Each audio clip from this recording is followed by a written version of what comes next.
Today's topic the power of prayer. ప్రార్థన యొక్క బలము. మనందరికీ తెలుసు ప్రార్థనకి ఎంత బలం ఉందో. కానీ ప్రార్థన ఎలా చేయాలో కూడా తెలుసు మనకి, కానీ అలా చెయ్యం. ప్రార్థన తెలియని వాళ్ళు కూడా చాలామంది ఉన్నారు. ప్రార్థన అంటే తెలుసు కానీ ప్రార్థన ఎలా చేయాలో తెలియదు. సీరియస్లీ మన నోటికి వచ్చిన మాటలు 4 మాటలు మాట్లాడి లాస్ట్లో ఆమెనంటే ప్రార్థన అయిపోద్ది అనుకుంటున్నాం మనం. చిన్నప్పుడు మనం లెటర్లు రాసేవాళ్ళం, లెటర్లు. అట్లాగే స్కూల్లో కూడా లెటర్ రైటింగ్ అనేది నేర్పించేటోళ్ళు. గుర్తుందండి మీకు? స్కూల్లో లెటర్స్ ఎలా రాయాలో ఫస్ట్ ఇక్కడ ఏం పెడతాం, డేట్ వేస్తాం. ఇక్కడేమో టు ఎవరికి రాస్తున్నాం అనేది రాస్తాం. కింద సబ్జెక్ట్ దేని నిమిత్తం రాస్తున్నాం. ఆ తర్వాత బాడీ. బాడీ అంటే ఏంటంటే దాంట్లో వివరణ ఏముందని.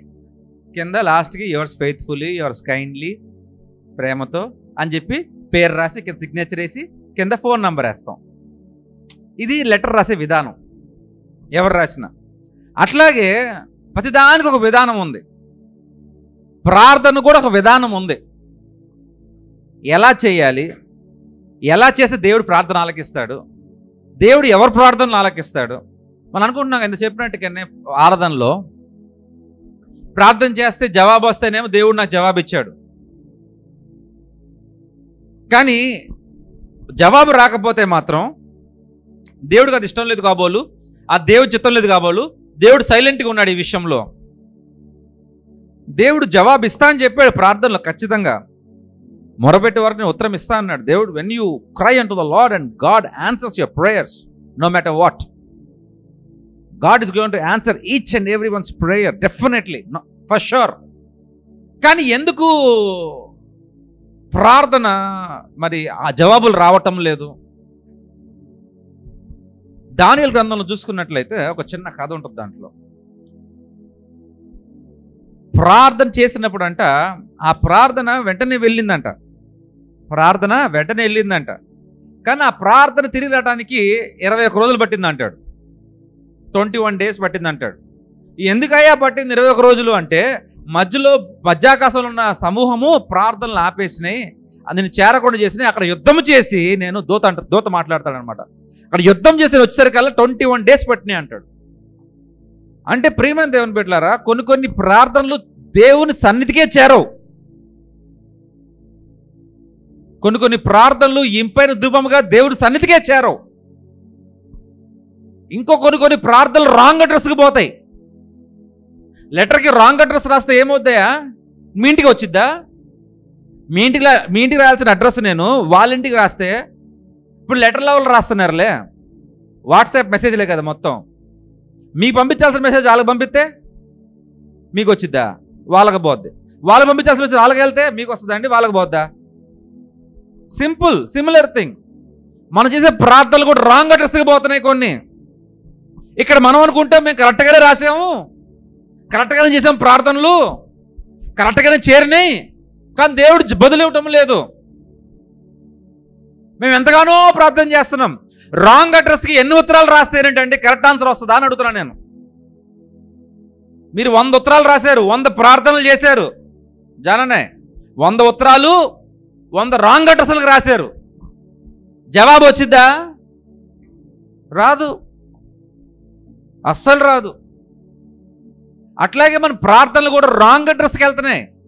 అది గ్రహించడం లేదు మనం. ఫస్ట్ పాయింట్, ఎవరు గ్రహించడం లేదు.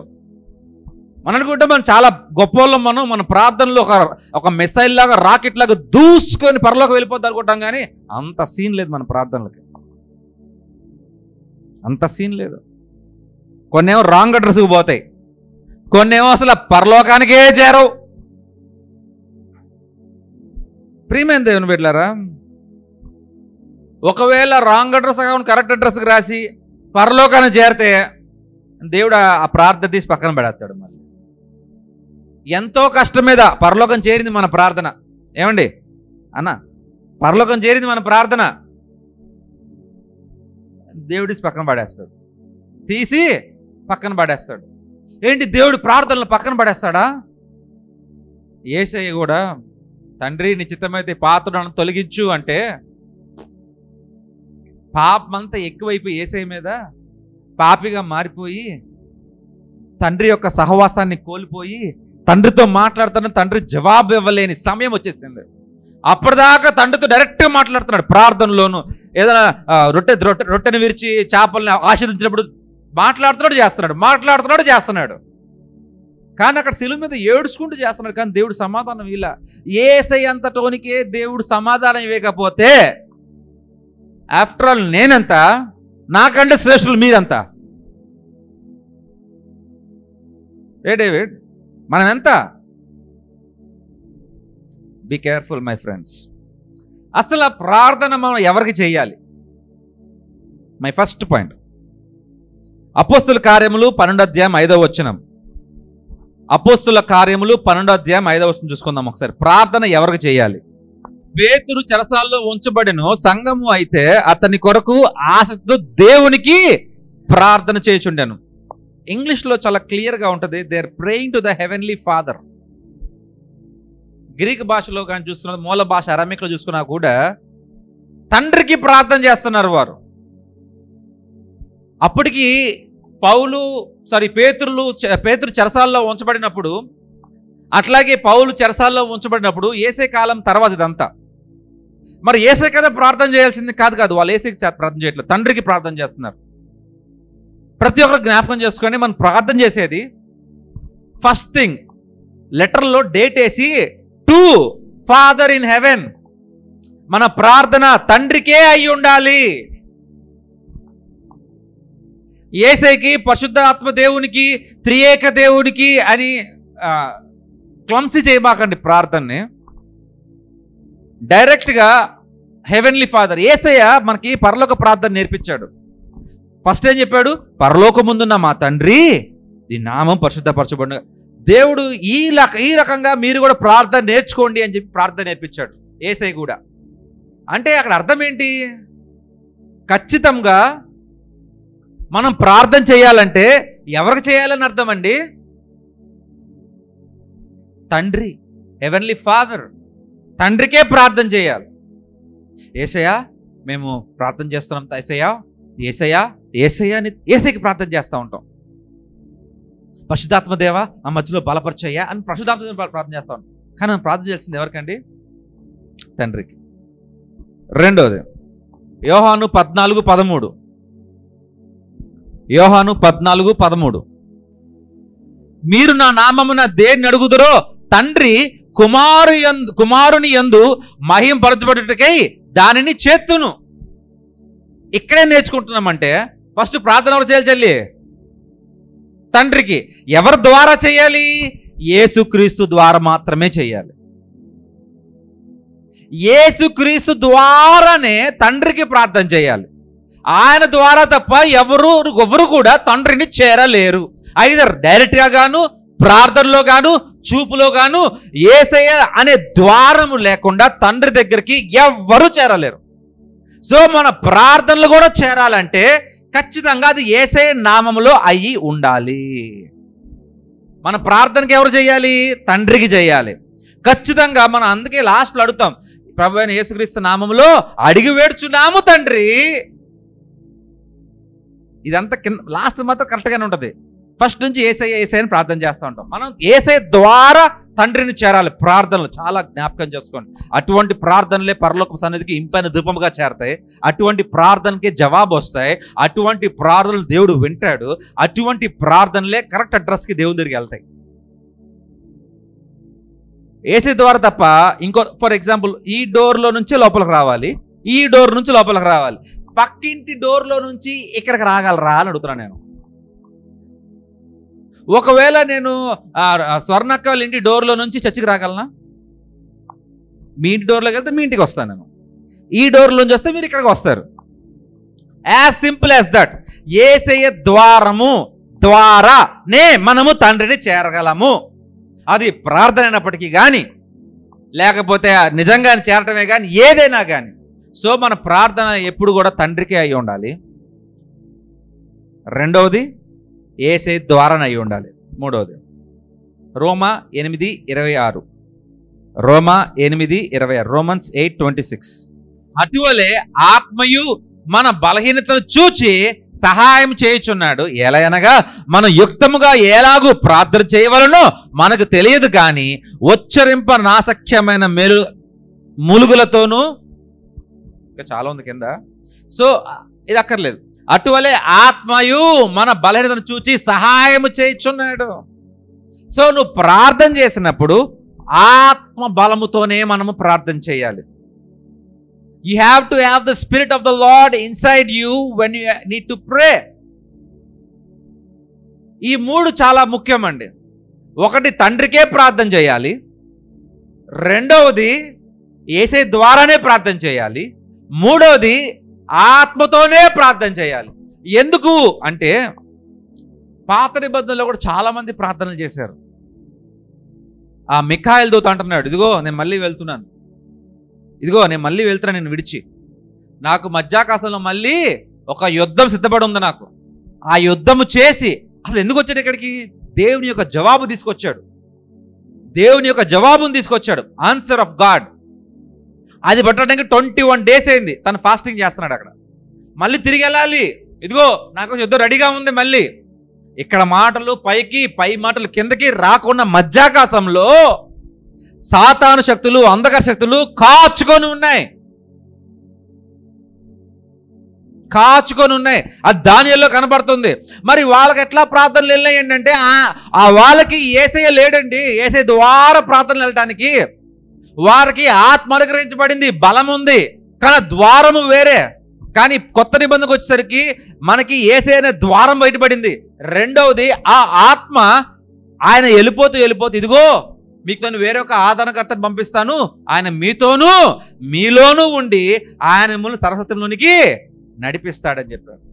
ఆ ఆత్మ మనలో ఉంది కాబట్టి ఇప్పుడు అది ఎవరు అనుగ్రహించారు? మనకి తండ్రి అనుగ్రహించాడు. ఎవరు పంపించారు? తండ్రి దగ్గర నుంచి యేసయ్య పంపించాడు.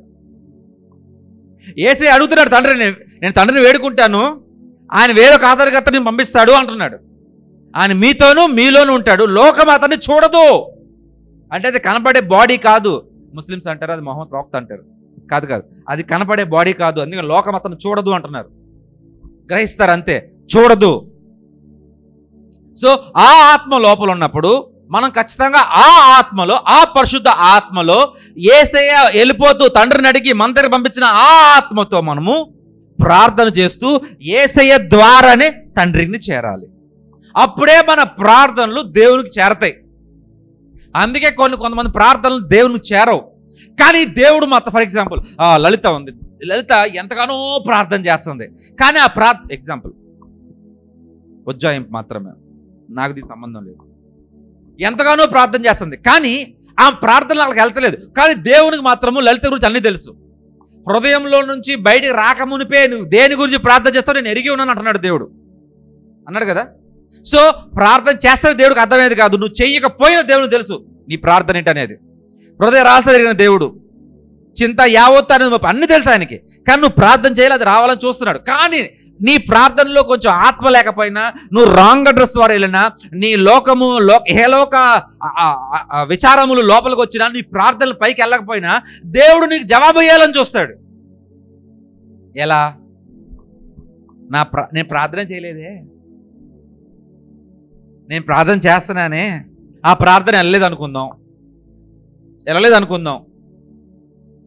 మరి జవాబు ఎలా వచ్చింది నీకు? దేవుని ఆశ ఎలా ఉందంటే, ఈమె ఎంత కష్టపడ్డా ఈమె ప్రార్థన పైకి రావు. నాకు అర్థమైపోయింది. ఆమెకు బోధించేవో సరిగ్గా లేరు, ఆమె చెప్పేవో సరిగ్గా లేరు, ఏమో రాదు. కానీ నేను చెప్పాలనుకుంది ఆమె చెప్పాలి. శరత్ గారు, మీరు వెళ్ళి నా బిడ్డకి మీరు చెప్పండి ఈ మాట, మిమ్మల్ని ఎన్నుకుంటాడు దేవుడు. ఎప్పుడు మిమ్మల్ని ఎన్నుకున్నాడో దేవుడు ఏంటంటే ఆ బిడ్డ మీద అమితమైన ప్రేమ ఉందని దేవునికి. ఎంతో కష్టపడతాం చేయాలని, కానీ చేరట్లా. కానీ నీ కీడు సంభవించబోతుంది. అప్పుడు దేవుడు ఇంకొకరు ఎన్నుకుంటాడు దేవుడు. అలాగే చాలాసార్లు దూతలు వచ్చినాయి, దేవుని దూతలే వచ్చాయి ఈ లోకానికి, దేవుని దూతలే వచ్చి చెప్పారు. అట్లాగే ఎంతమంది ప్రవక్తలు చెప్పారు, ఎంతమంది శిష్యులు అదే పని చేశారు. మన బలహీనతలందు ఆత్మ సహాయం చేస్తుంది. కానీ మనం లోకంతో నింపేసుకొని ఆత్మ నింపుకోకుండా బలం లేకుండా ఉంటే, కానీ దేవుడు మాత్రం నువ్వు అంటే చాలా ఇష్టం. కష్టపడుతుంది ఆ బిడ్డ, కానీ ఆ ప్రార్థన రావటం లేదు. ప్రార్థనకి జవాబు రావాలంటే డైరెక్ట్గా మాట్లాడినా ఆమెకు అర్థం కాదు. దేవుడు అప్పుడు ఆయన ఎన్నుకుంటాడు, మాట్లాడిస్తాడు, చెప్తాడు, ఖచ్చితంగా మాట్లాడతాడు దేవుడు. ఎందుకంటే దేవుడు నిన్ను ప్రేమిస్తాడు. గుర్తుపెట్టుకోవాలి లలిత. మన తప్పిదమ్ములు ఉన్నా, మనం సరిగ్గా ప్రార్థన చేయలేకపోతున్నా, మనం ఉచ్చరించడాన్ని ములుగులతో మనం దేవునితో అన్నా, అది ఎలలేకపోయినా, మధ్యాకాశంలో ఆగిపోయినా, లేకపోతే మన ఆత్మ లేకపోయినా, యేసుక్రీస్తు ద్వారా ప్రార్థన చేయకపోయినా, తెలిసి తెలియక తప్పు చేసుకుంటూ ప్రార్థన చేసినా, వెళ్ళకపోయినా కూడా దేవుడికి జవాబు ఇవ్వాలని చూస్తాడు.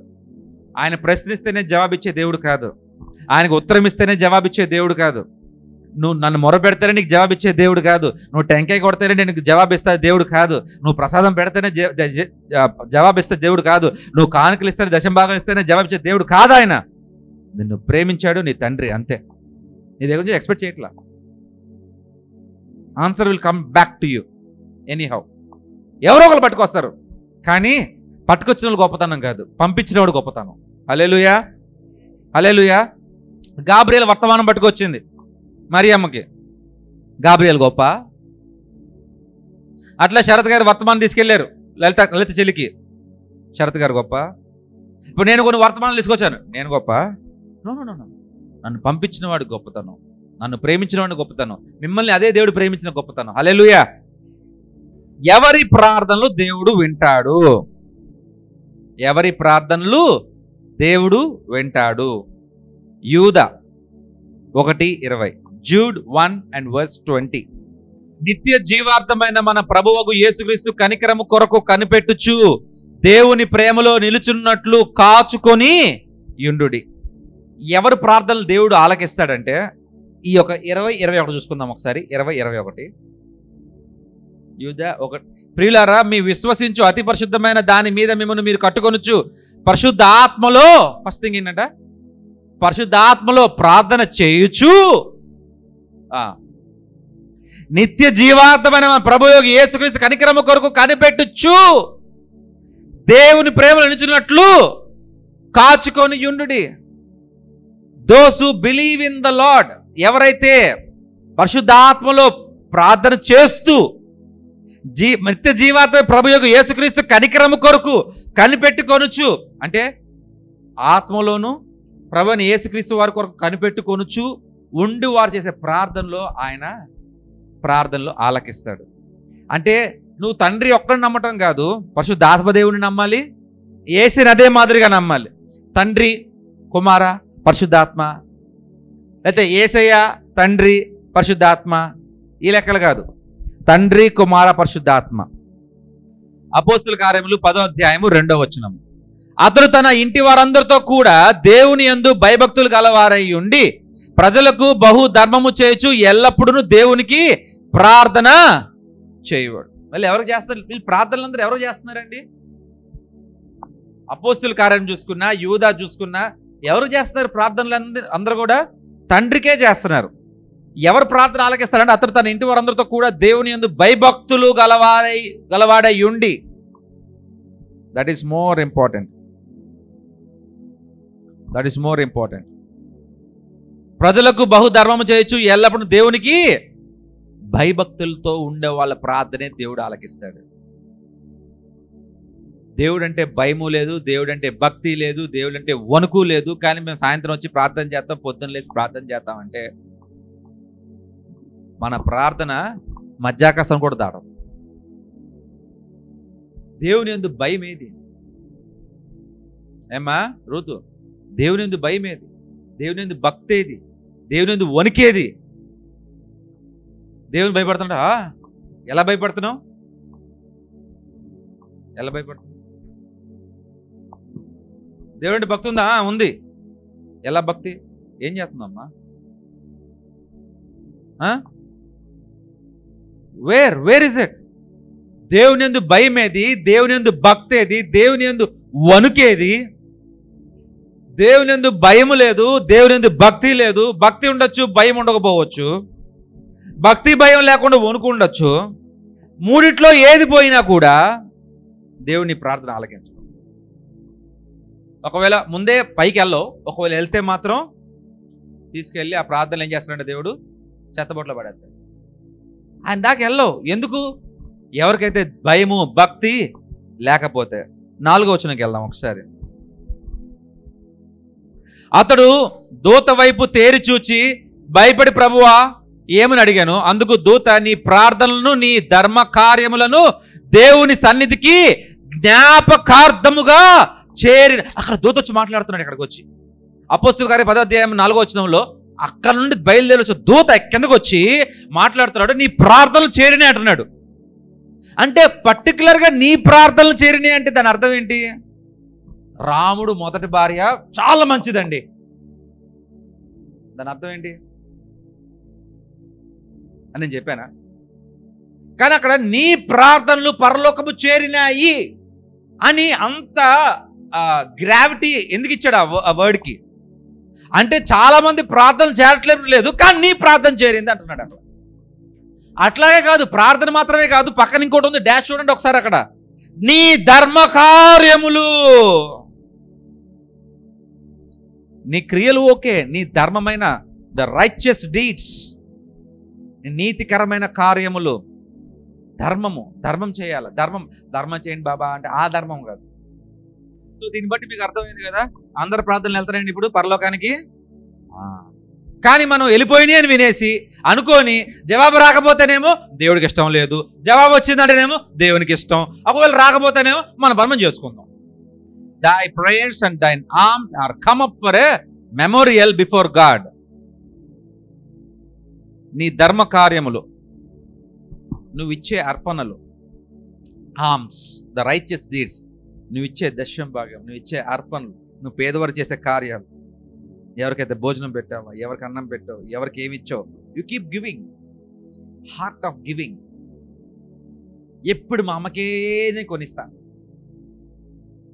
ఇంకెవరికి కొనేను. దేవా నా కార్యాలు వచ్చినాయా నీకు? రావు.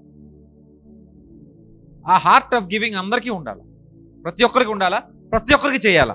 ఎప్పుడైతే ఈ హార్ట్ ఆఫ్ గివింగ్, ఆర్మ్స్, ఏదైనా సరే దేవుని కొరకు, దేవుని సేవ కొరకు, లేకపోతే ఇంకొకరి కొరకు, ఇంకొకరు ఇబ్బందులు కొరకు, దేనికైనా సరే ఇచ్చే హృదయం నీకుందా, అది ఎక్కడ చేరతాయి అన్నానా? అయ్యి పరలోకం చేరతాయి అంటున్నాడు దేవుడు. అతడు దూత వైపు తేరి చూచి భయపడి ప్రభువా ఏమని అడిగాను. అందుకు దూత, నీ ప్రార్థనలను నీ ధర్మ కార్యములను దేవుని సన్నిధికి జ్ఞాపకార్థంగా చేరినవి. అంటే దూతకు అర్థమవుతుంది, నువ్వు దేవునికి ప్రార్థన చేసినా, నువ్వు ధర్మ కార్యములు ఏమి చేసినా ఆ తండ్రికి చేరుతుంది, పరలోకం చేరుతుందని దూతలు కూడా తెలుస్తున్నాయి. నీ పక్కన వాళ్ళు తెలియపోవచ్చా, నీ భర్త తెలియపోవచ్చా, నీ భార్య తెలియపోవచ్చా, నీ బిడ్డలు తెలియపోవచ్చేమో, ప్రియమైన దేవుని బిడ్డారా. కానీ మీ ప్రార్థనలు పరలోకం చేరినాయా లేదా? ఒకవేళ చేరితే మాత్రము పరలోకంలో దూతలు తెలుస్తాయి. ఈ వాక్య ప్రకారం మనం తెలుసుకుంటున్నాం. అది ఖచ్చితంగా మీ ప్రార్థనలు చేరినాయి అంటే అనేక మంది ప్రార్థనలు చేరవని అర్థం. అక్కడ అనేక మంది ప్రార్థనలు చేరవు. ప్రియమైన దేవుని బిడ్డలారా, జ్ఞాపకం చేసుకోండి. సామెతలు 15:8. సామెతలు 15:8. భక్తిహీనులు అర్పించు బలులు యెహోవాకు హేయములు, యథార్థవంతుల ప్రార్థన అనకు ఆనందకరం. ఇప్పుడు యథార్థంగా ఉండాలి, మనం యథార్థంగా ఉండాలి. అప్రైట్, యథార్థత లేకుండా నువ్వు ప్రార్థన చేసినా నీ ప్రార్థన పరలోకానికి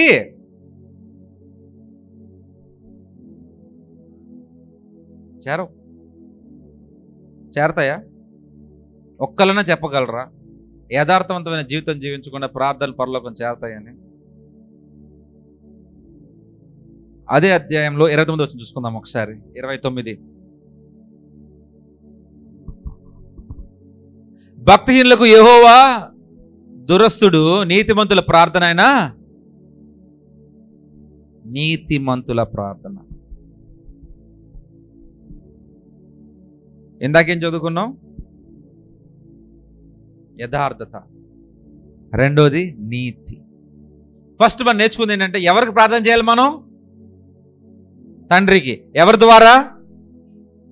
ఎవరితో? ఆత్మతో. ఓకే, క్లియర్ ఇక్కడతో. ఇప్పుడు యూదా ప్రకారము, యూదా 1:20 ప్రకారము, 1:20 ప్రకారము ఎవరి ప్రార్థనలు దేవుడు అంగీకరిస్తాడు? మీ విశ్వసించు అతి పరిశుద్ధమైన దాని మీద మిమ్మల్ని మీరు కట్టుకొని పరిశుద్ధాత్మతో ప్రార్థన చేయొచ్చు, పరిశుద్ధాత్మతో ప్రార్థన చేయొచ్చు. 21. నిత్య జీవార్థమైన మన ప్రభుయగు యేసుక్రీస్తు కనికరము కొరకు కనిపెట్టుచు, యేసుక్రీస్తు వారిని కనిపెట్టుచు ఏంటండి, ఆత్మతో ప్రార్థన చేస్తే అప్పుడే ఆ ప్రార్థన దేవుడు అంగీకరిస్తాడు. నువ్వు దేవుడి గురించి కనిపెట్టాలి, ఏసై గురించి కనిపెట్టాలి. ఎందుకంటే ఆయన తిరిగి వస్తా అన్నాడు. ఇదిగో నేను వెలుచున్నాను, నా తండ్రి ఇంటి అనేక స్థలములు ఉన్నాయి, ఏర్పరుస్తాను, మళ్ళీ తిరిగి మీ అంతకు నేను వస్తానన్నాడు. ఆ రాకను కనిపెట్టుచు ఆత్మతో తండ్రికి ప్రార్థన చేయని ప్రార్థనే దేవుడు అంగీకరిస్తాడు. అయ్యే పరలోకము చేరతాయి, అయ్యే దేవుడు వింటాడు, వాటికే జవాబు వస్తాయి. అపోస్తల కార్యములు 10వ అధ్యాయము 2వ వచనం చూసుకున్నట్లయితే, 2వ వచనం, అపోస్తల కార్యములు 10వ అధ్యాయము 2వ వచనము ఏంటంటే, భయభక్తులు గలవాడై ఉండి ధర్మము చేయొచ్చు. వాడు భయభక్తులు గలవాడై ఉండాలి, వాడు ధర్మం చేస్తూ ఉండాలి, ఇచ్చే హృదయం ఉండాలి, దేవుని భయభక్తులు కలగాలి, భయము భక్తి వణుకు ఉండాలి, surrenderness, surrender to the lord. ఆ భయము భక్తి లేకుండా మెడవంగని జనాంగంలాగా ప్రతి దానికి ఎదురు, దేనికి బాబీ నువ్వు ఇట్లా నేను చేయనా, కీర్తి నువ్వు ఇలా ఉండాలి, I'm sorry, I'm very sorry, no no. భయము భక్తు వనికి ఆ 3 ఉండాలి. ఇంకోటి ఏం కావాలమ్మా, భయము దాంట్లోనే ఉంది, ధర్మము. అట్టు వాళ్ళ ప్రార్థనే పరలోకం చేరుతుందని అక్కడ నుంచి దూత సాక్ష్యం ఇస్తాం. మిగతా వాళ్ళ ప్రార్థనలు ఏమవుతున్నాయన్నా, మధ్యాకాశం కూడా పోతలే. 4వ వచనం, అపోస్తల కార్యములు 10:4. ఇక్కడ ఏమైనా ఉంది,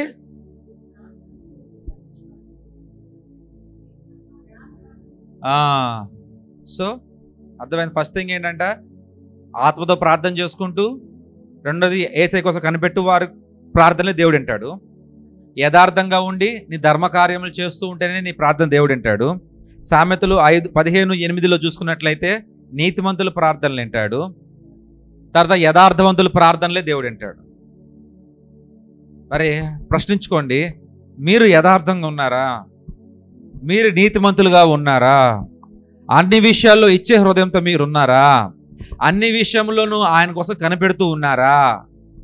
అప్పుడే మీ ప్రార్థనలు అంగీకరించబడతాయి. అసలు అప్పుడే మీ ప్రార్థనలు అక్కడ చేరతాయి. అంగీకరించిన తర్వాత సంగతి. రాంగ్ పోస్టల్ అడ్రస్ రాసి కరెక్ట్ జవాబు నాకు రావాలంటే ఎప్పటికీ రాదు. ఒకవేళ మీరు మరీ దారుణ స్థితిలో పడిపోయి మీరు ఇంకా లెగలేనంటే దేవుడు ఇంకొకరిని పంపిస్తాడు మీ అద్దకి. ఇంకొకరి ద్వారా దేవుడు మాట్లాడిస్తాడు మీతో. అప్పుడని లోపడాలి. అది కూడా ఎందుకు? మళ్ళీ యథార్థత కోసము, మళ్ళీ నీతిమంతులు అవ్వడానికి కోసము, మళ్ళీ మంచి కార్యాలు చేయడానికి కోసము, మీ యొక్క ధర్మ కార్యాలు చేయడానికి కోసము, మళ్ళీ యేసయ్య కోసం కనిపెట్టుకొనచ్చు, ఆత్మతోనూ తండ్రితో ప్రార్థన చేయడానికి కోసమే ఇవన్నీ చేస్తూ ఉంటాడు దేవుడు కూడా. సెకండరీ ప్లాన్ ఆఫ్ యాక్షన్ అది. ప్లాన్ బి తర్వాత ప్లాన్ సి లేదు ఇంకా. ఆఖరిది, ఎవరు ప్రార్థనలు వింటాడని తెలుసుకున్నాం కదా. ఎవరి ప్రార్థనలు దేవుడు విన్నాడు? సామెతలు 28:9 చూసుకుందాం ఒకసారి. సామెతలు 28:9. ధర్మశాస్త్రము వినబడకుండా చెవిని తొలగించు అని ప్రార్థన. ధర్మశాస్త్రము అంటే ఏంటి? దేవుని యొక్క తన సొంత మాటలై. ధర్మశాస్త్రం అంటే దేవుని యొక్క సొంత మాటలు. ఎవరు దేవుని మాట వినడో, బైబిల్లో ఉన్న మాటలు వినరో, వాళ్ళ ప్రార్థన దేవుడు అంగీకరించాడు. He that turneth away his ear from hearing the law, even his prayer shall be abomination. హేయమైనవి ఏవి కూడా దేవుడికి నచ్చవు.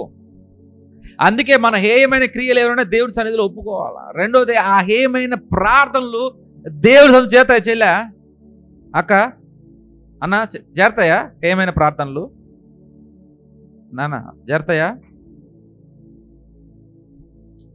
యెషయా 1వ అధ్యాయము 15వ వచనం. యెషయా 1వ అధ్యాయం 15వ వచనము. మీరు మీ చేతులు చాపునప్పుడు మిమ్మును చూడక నా కనులు కప్పుకొందును, మీరు బహుగా ప్రార్థన చేసినను నేను వినను, మీ చేతులు రక్తంతో నిండి ఉన్నవి అంటున్నాడు. ఎవరి చేతులు రక్తంతో నిండి ఉంటాయో, హేయమైన కార్యాలు చేస్తూ ఉంటారో, వారి ప్రార్థన దేవుడు ఖచ్చితంగా వినడంట. 16 మిమ్మును కడుగుకొనుడి, శుద్ధి చేసుకొనుడి, మీ దుష్క్రియలు నాకు కనబడకుండా వాటిని తొలగింపుడి. దుష్క్రియలు.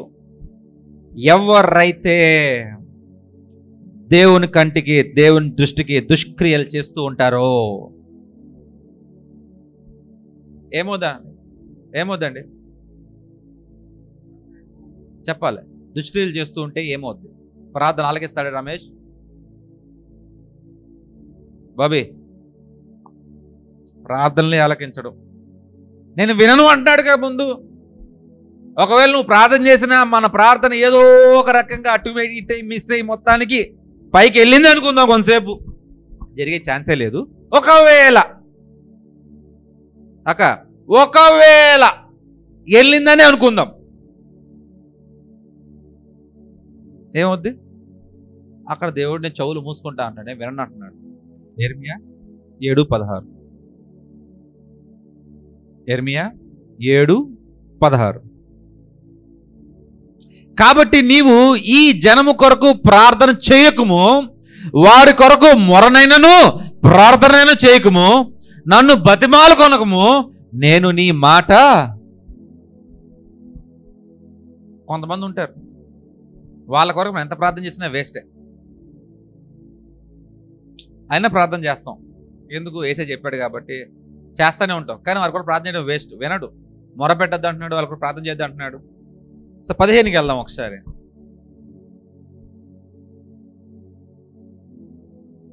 7:15. ఎఫ్రాయిం సంతము వారు సంతమగు మీ సహోదరులందరినీ నేను వెళ్ళగొడతా, మిమ్మల్ని నా సన్నిధిలో నుండి వెళ్ళగొట్టేదను. ఇవన్నీ చూసుకుంటా ఉంటే దేవుడు ఎందుకు వారి ప్రార్థనలు అంగీకరించాడంటే, మొట్టమొదటిది ఈ ఎఫ్రాయిం గోత్రం వాళ్ళు కొరకు అనేక మంది ప్రార్థన చేస్తూ ఉంటారు. ఈ గోత్రాన్ని కూడా కొంచెం చూడయ్యా అని అందరూ ప్రార్థన చేస్తూ ఉంటారు.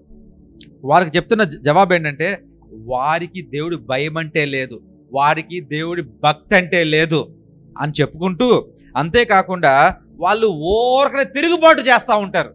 ప్రతి చిన్నదానికి తిరుగుబాటే, ప్రతి చిన్నదానికి వ్యతిరేకమే, ప్రతి చిన్నదానికి మనసు నొచ్చుకుంటారు, ప్రతి చిన్నదానికి తిరుగుబాటు చేస్తారు. వాళ్ళు ప్రార్థన విన్నయ్యో మీరు కూడా చేయమాకండి వాళ్ళ గురించి ప్రార్థన అంటున్నాడు దేవుడు. ఇంట్లో కూడా, మా ఇంట్లో వీళ్ళిద్దరు ఉంటారు. ఈమెకి ఏమని తెస్తే, ఎప్పుడు అక్కకే తెస్తావు నువ్వు, నాకేమీ తావు, పోనీ ఆడికిస్తే ఎప్పుడు తమ్ముడికే ఇస్తావు. దానివల్ల ఏమవుతుందంటే తనలో తాను వ్యతిరేకతని బయటికి పెడుతున్నారు కూర్చొని. వ్యతిరేకత. అప్పుడు ఏమవుతుంది?